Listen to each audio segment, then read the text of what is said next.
Good afternoon. For today's video, ang content natin ngayon ay ang replacement ng mini driving light, kasi napansin ko na basag na yung bracket ng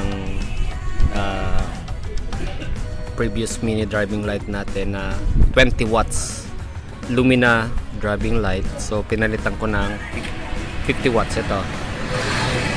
So tinanggal ko na yung mga connectors at yung fairings ng ating motor para hanapin ko yung connection, kasi naka parang pin lang ito. Yung dati ay naka plug and play lang.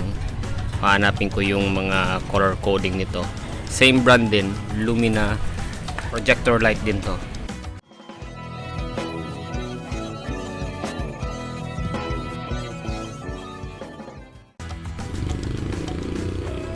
So ito yung ating na-order na Lumina Pro Premium Light Total Eclipse M3. Ang specs nito ay 50 watts per bulb or per light. So dual color to,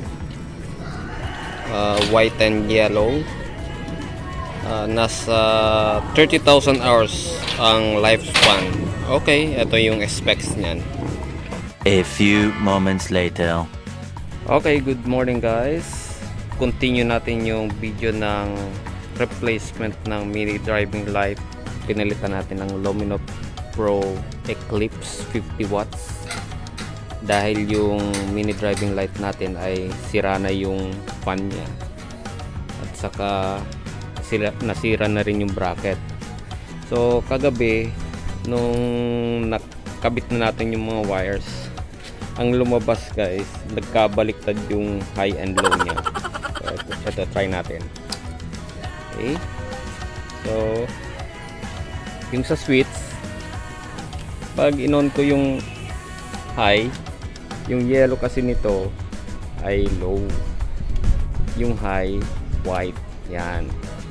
So ang gagawin ko ngayong umaga, dahil ginabi na tayo kahapon, tutuloy natin yung papalit ng connection ng high and low dun sa ilalim ng upuan. Okay, so balikan ko kayo later.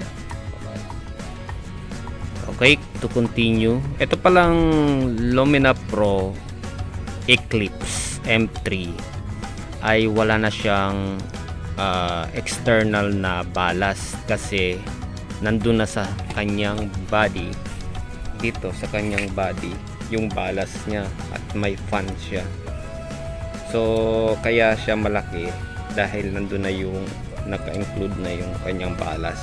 Unlike yung mini driving light na version 3, may separate ballast siya. So ang ginawa ko, tinanggal ko na yung ballast niya para hindi nadagdag dun sa mga kalat dun sa linya ng sa electrical. Then dapat may relay tayo. So yung relay niya 30 amperes yan. 30 amperes siya.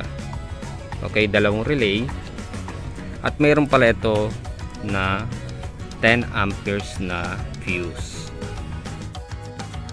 So eto, nung pinagawa ko yung aking Lumina Pro version 3, kinabitan na siya ng relay. Then ang ginawa ko ngayon, yung 87, ayan, may 87 dyan.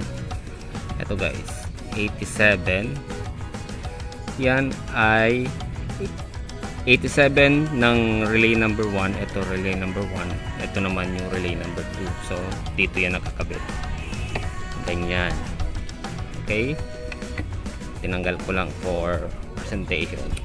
So ngayon, dahil baliktad yung high and low ko, dahil hindi color coded yung mga wirings nito, ang gagawin ko, pagpapalitin ko itong 87A, itong kulay blue at brown, itong 87 na normally open ay pagpapalitin ko. So dito ko siya kukuhanin. Yung kinabit ko kagabi ipagpapalit ko. Yun lang naman ang pagpapalitin natin, yung 87 normally open ng relay number 1 at relay number 2, pagpapalitin lang natin. So balikan ko kayo later. Okay, sa ang ginawa ko guys, minarkahan ko ng electric tape yung isang wire para hindi tayo magkamali. Ito idudugtong ko dito sa black wire na galing dun sa mini drive. So para hindi ako malito, minarkahan ko muna siya ng kulay black, yung mapupunta dito sa kulay black na wire galing sa Eclipse. Then kakalasin ko itong wire na ito, o lilipat ko dito sa yellow. Okay, ito may electric tape na black, kakabit ko na naman siya dito sa black wire. So balikan ko kayo later. So ayan, kinabit ko na yung isang wire na galing sa relay.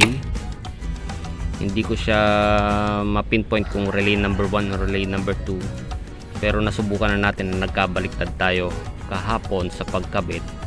So isa dito ang para sa low beam at isa dito ang para sa high beam, yung 87 na normally open. So yan, lalagyan muna natin ng tape bago natin i-testing. So balikan ko kayo later. To continue my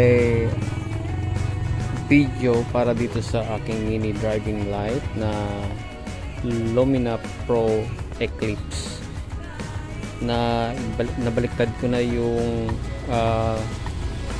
high and low connection, at ito na yung aking finished product.